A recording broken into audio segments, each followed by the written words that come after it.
Welcome back to Vital Signs. I'm Jen Gaudet here with Jeery Fu, pharmacist and coach in leadership fashion. And we have been talking a whole lot about the pharmacy side of things, but I want to shift gears because one of the hot button topics that is happening, it's happening in healthcare professionals, it's happening in corporate, it's happening in businesses, it's happening in all of our lives, is burnout.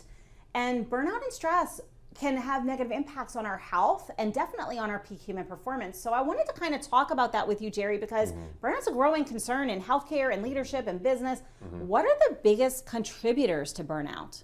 Yeah, I think with burnout, part of this is saying yes to too many things. And part of that, though, is comes from a noble sense of service. And because in healthcare, we all want to be healthcare heroes. We all want to know that we saved the life, we stopped the heart attack, we managed to get a pregnant woman through a difficult labor. And you realize very quickly, after it's too late, ironically, is that you can't solve every problem because you are one person and you recognize the limits of one person. That surgeons shouldn't operate on more than one person at a time, or at least I hope they don't.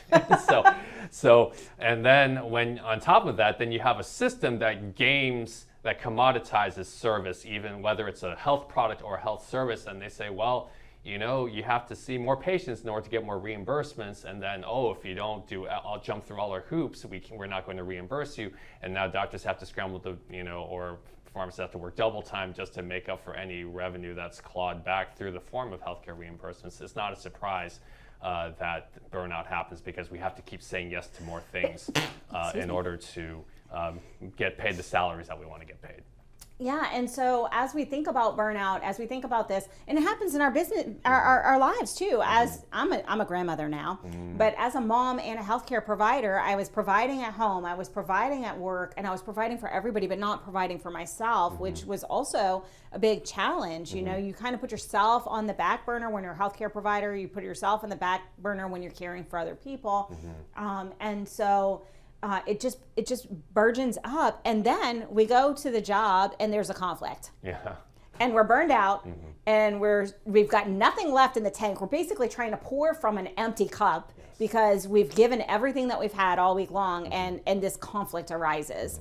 And that ends up in one of a couple ways. We blow up. Yes. We have an issue. Yeah. We stuff it down. It becomes even worse for us.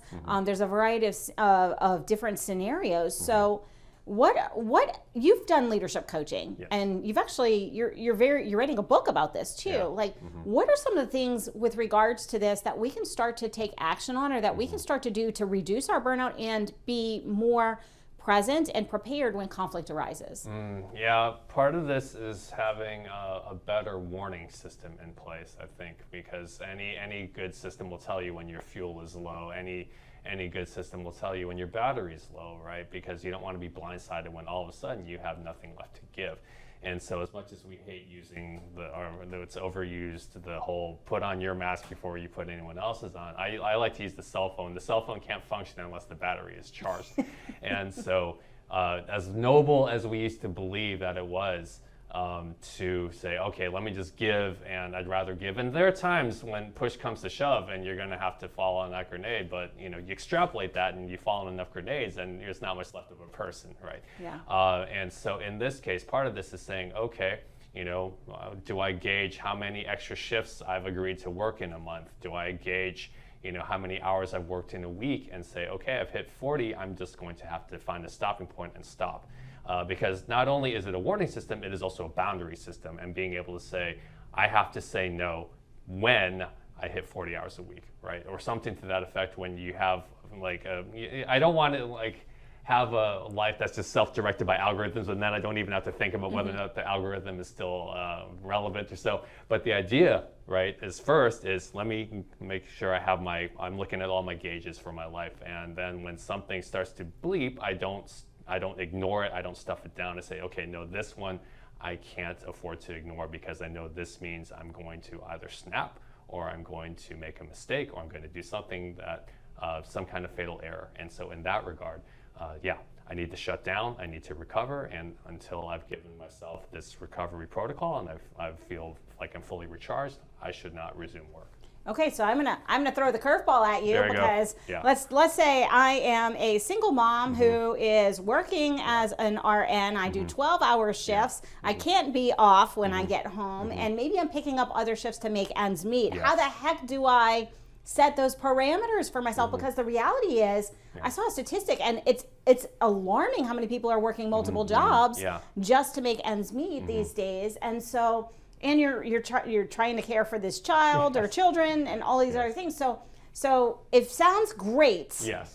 In principle, Yes. but in practice, how do we start to, like, what are the body signals? What are the, like, emotional things that we might feel? Like, what are some of those signs that we have to take that break? And then how do we address that when we have all of these other responsibilities? Yeah. I'll borrow an analogy from a coach friend who in her book talks about knowing the balance between, and the context of, hey, I can work out, I can become stronger, but if I'm just inhaling toxic air the whole time, it doesn't matter how things. So thank you, Ijoma, for that one.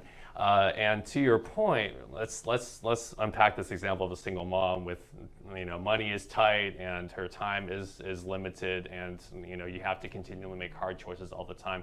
Part of this is to continue to ask yourself, what kind of support system do I need to design for myself? Like, where are there possible resources to share, either with other single moms, whether it's a word of encouragement, or a shared babysitter or something like that, where normally in normal cultural circumstances, maybe like people would say, oh, you're crazy for considering that, but crazy times need creative measures, right? Yes. And so whether it is lunch bunch, right? I love lunch bunch, saying, hey, let's each person cook one big meal and then we all share in a week, and that saves you time, right? Or it's like, hey, let's put a support network together, and so we'll have a WhatsApp group for verbal encouragement on that level, or we have shared resources to say, hey, here are some charitable organizations that will help watch our kids, to make sure that they don't get into trouble when we have to be away from them, right? Part of this is recognizing number one, you don't have to do this alone. Number one, we do want you to recognize your creativity, but you don't have to do this alone. So I'd say those are the first two simple things to start iterating ideas off of. That's fantastic. And, I love that you brought up shared resources, because it's a creative solution, and something that some people, when we're in it, we can't see. We see either or. Either I do this or I do that, even when we're running on fumes, when really it's a yes and. It's what else is out there? What are the other options that are out there? And so I want to just highlight something that Jeery said. He said, you don't have to do this alone. If you are under a lot of stress, if you're feeling burned out, if you are feeling like you have too much on your plate, find a support network, whether it's your peers, people who are in the same scenario as you, whether it's your family, whether it's friends. And I know that we live in Houston, and Houston's a transient city, so a lot of times people move in and they have no support structure. Reach out to other human beings, because we were not meant to exist in a silo and in isolation. So I really like that you brought that up. And so find that support network and get creative with your solutions. There are a lot of things that Jeery mentioned that were really fantastic. We are going to have to take a brief break, but we will be right back after these messages.